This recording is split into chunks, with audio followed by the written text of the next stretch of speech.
think people ask for based on who they want to be and not who they are. There you go.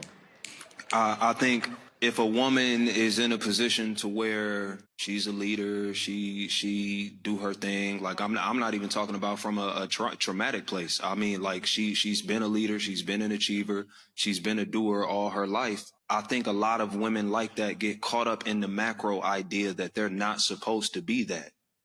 That some man is going to come along and change that part of them because there's something wrong with it.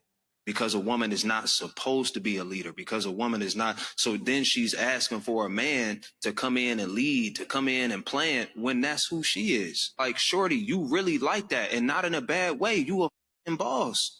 Welcome to the Coffee Pod. My name is Chisha Zed. And you asking to come into your life and take your job, knowing that you don't want a man to come into your life and take your job. All right, we're heading towards the pandering route here. We've got Trip from tonight's conversation. Let's keep listening. I think some women want a man to come. I think we've got another slide here that we're going to listen to. The caption of this post reads, this is controversial. He says, if a woman is a leader and a boss, they shouldn't change for a man in a relationship and let him lead. I think some just subscribe to the idea because every other woman says that. I think some women really are cool handling their own, whether it's with a man, whether it's without one. Period. Absolutely. And I think it gets pushed onto women so much that a man is supposed to be doing all that for you. A man should be handling that like, oh, you got the degrees, but no man. You got the job, but no man. And women get caught up in this idea like I'm incomplete now. Like I'm too aggressive now. No, shorty, you just got taught by some real ones that taught you how to stand on your own.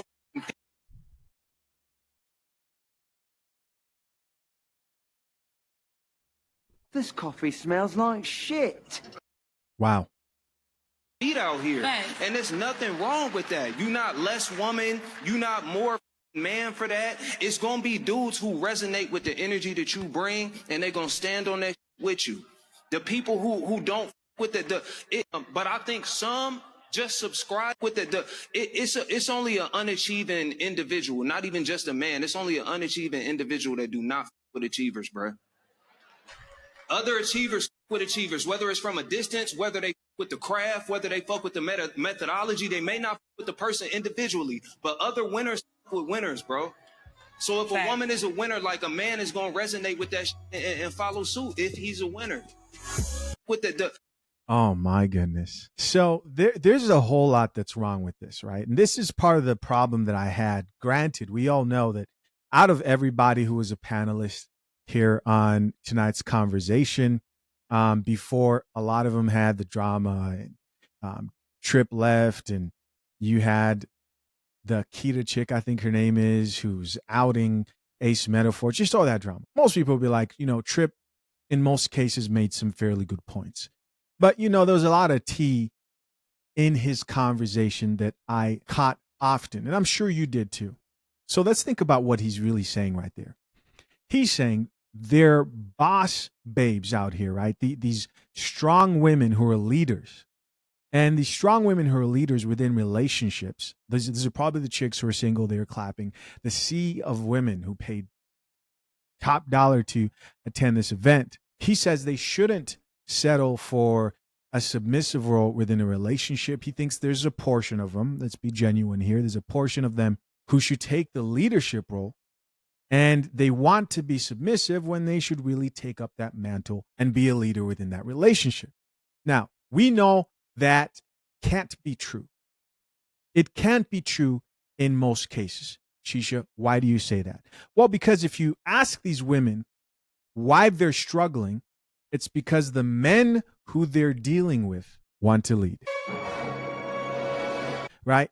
And so here comes the deception a lot of the times, because you have a conflict of goals. And remember, I said, guys, that like, hey, if you're going to hear general advice on relationship and dating, most level-headed people will probably give you some decent advice. But if we're talking about relationships that lead to a marriage, then you probably want to listen to people who have either accomplished that or are of the same mind, as in that's their goal as well, and you guys share the same values, as in you can define a marriage the same way.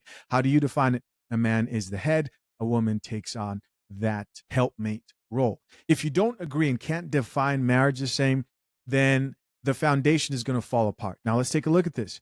Both Trip and Kita, that's the chick there, are two individuals who are not married. I don't even know if their goal is marriage.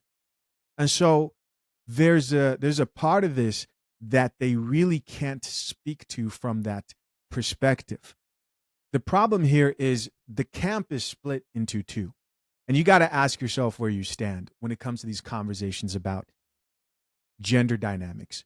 Do you believe that men and women are social constructs that you can influence to either embrace femininity or masculinity fully? Or do you believe that there's a purpose to this whole thing, right? That men have certain things about them and they fulfill certain roles more efficiently. Doesn't mean that there aren't women out there that can't lead.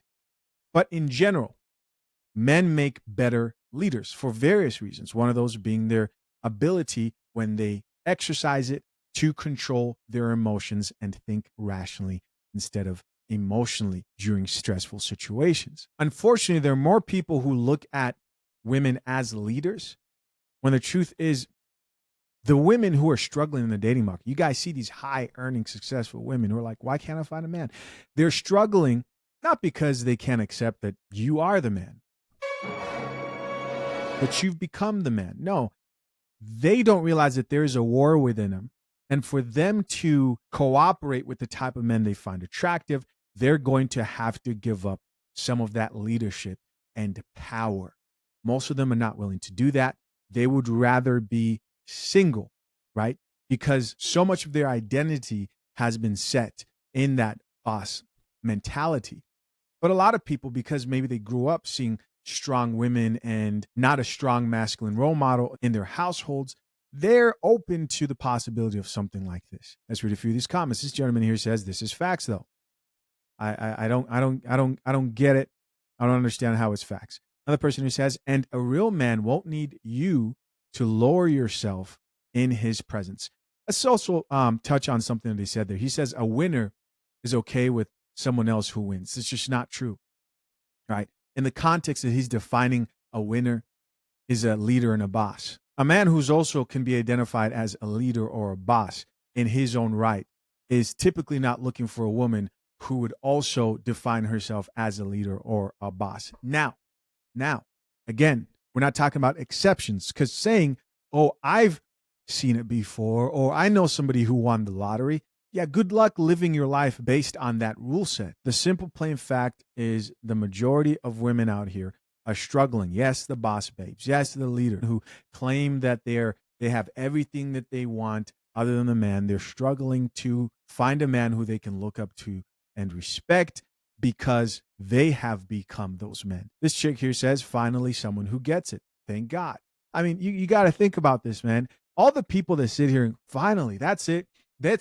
None, the majority of them do not have the proof to show that at mass, here's proof that this dynamic works.